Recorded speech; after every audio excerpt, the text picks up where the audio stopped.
class. This is me, Mick, your professor. I'm going to make you a demo movie about how to meter light ratios. I'm just going to use a portrait shoot. I'm going to be shooting myself. Well, I'm going to be photographing myself today because I'm home alone and didn't feel like calling in any favors. To do this, though, I'm going to be using a remote shutter release, my microphone, so I can make this movie. And I am going to be using just an old school little Sekonic twin-mate ambient light meter because my other meter is, I'm just better using it with my strobe. So I'm just going to use this old one. You know, I've had this thing, boy, 20, 15? Oh, so many years. I bought it to go with a medium format film camera that just didn't have a built-in light meter, and it's really reliable. But anyways, this is how you do it. It's as simple as this. You know, I'll show you the shot that I make at the end of the movie, but right now you can see over here I've got a big softbox. Over here I've got a flag. Now I'm using the flag here to absorb light because what I'm going to do is I'm going to make a portrait of myself with a 3-stop, can you see my fingers? 3-stop difference between the highlights and the shadows. And I'm going to show you exactly how to meter that. All right, are you ready? Okay, first I'm going to set my subject right where she's going to be sitting, which happens to be here. I've already set the focus on the camera and everything. And I'm going to meter highlights. So to do this, I'm going to hold the meter as close to my face as I possibly can because I'm the subject. I can hold it down here too because you can see this light is like the whole length of me. So I'll just hold it here actually so I can see it. I'm going to take a reading. I've already set my ISO to 400, which is what my camera's at. I'm going to take a reading. And my reading is right in between 5.6 and 8 at 1/60th of a second, ISO 400. So remember, it's right in between there. I forget this. Let's just call it 6. I don't remember, but it's right in between 5.6 and 8 at 1/60th of a second. You'll remember, 1/60th of a second is pretty key because when you're shooting, or I'm sorry, when you're photographing moving subject matter, you really don't want to photograph them at speeds, shutter speeds slower than 1/60th of a second, or else you might catch just their biorhythms blurring in the image.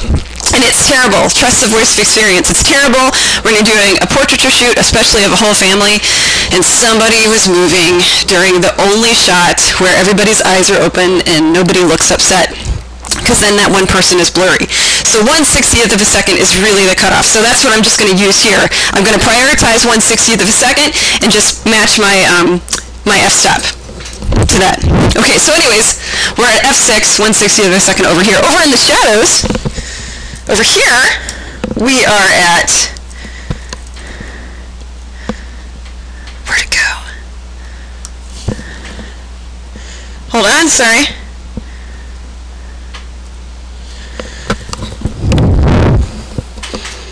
We are too dark. We are off the dial, so we're going to have to move the light because right now I've got more than a 3-stop difference because I think my 1/60th of a second is down at like f.8, which doesn't exist on my camera's lens. So that means we need to change the highlights. The light's too bright, so we need to move it away. Because remember, the inverse square law tells us that the further this light source gets from the subject matter, the less bright it's going to be. Let's try this again. So now, my 1/60th of a second is at 5.6, perfect. And my 1/60th of a second over here is at f2.8. So now I've got, let's see, between 5.6 and 2.8 I've got, oh, that's only 2 stops, shoot. So I need to keep on working on this. So what I have to do here is just keep on adjusting my key light and my fill, which is really a flagging at this point, until I get a 3-stop difference. So right now I have a 2-stop difference. You remember something that happens as you move your lights further away as they start to fill in the scene more. So that could be what's going on here. So let's find that sweet spot right in between. Give me your light. Right in between, okay. Alright, let's try it again. Just making sure I still have my, I do. Okay. We are now at 1/60th of a second is going to be at still, oh, actually it's just a little, it's back at 6, so we're back at f6.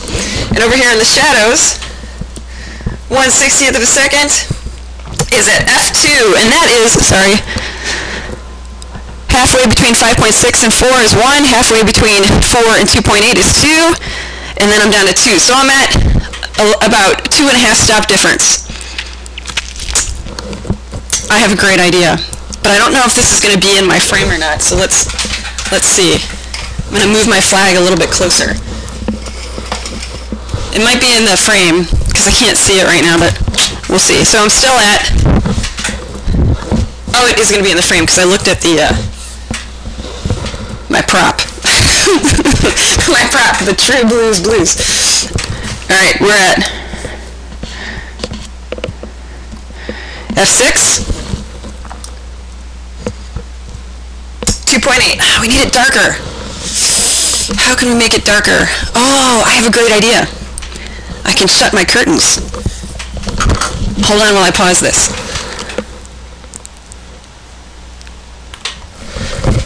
Okay, shut the curtains. And actually, I had occasion to check my viewfinder's composition, and I could see that my flag is in frame, so see you later. You're going out of frame. Okay, let's try this again. Sorry. Getting comfortable. Making sure I'm sitting where I want to be sitting, because I used my Elmo doll as my focusing point when I was over there at the camera. And I focused him right here, so I have to make sure I'm sitting where he was. Let's try again. Alright, now I am at F6 still, because I didn't move that light, but over here, I am at halfway between 1.4 and 2, so let's count, okay? Halfway between F8 and F5.6, there's where I'm at, I'm at 6. So down to halfway between 4 and 5.6 is 1, down to halfway between 2.8 and 4 is 2, and down to between 2 and 2.8 is 3. I'm too dark now, can you believe it? So I'll have to move you back a little bit. I know, this is how it is, right? But then we only have to make one shot instead of goofing around with it for half an hour doing post-processing, trying to find something that looks like it's actually a 3-stop difference, because we want to just make it a 3-stop difference the first time. Okay, I should still be at 6. Yep, and then I'm at...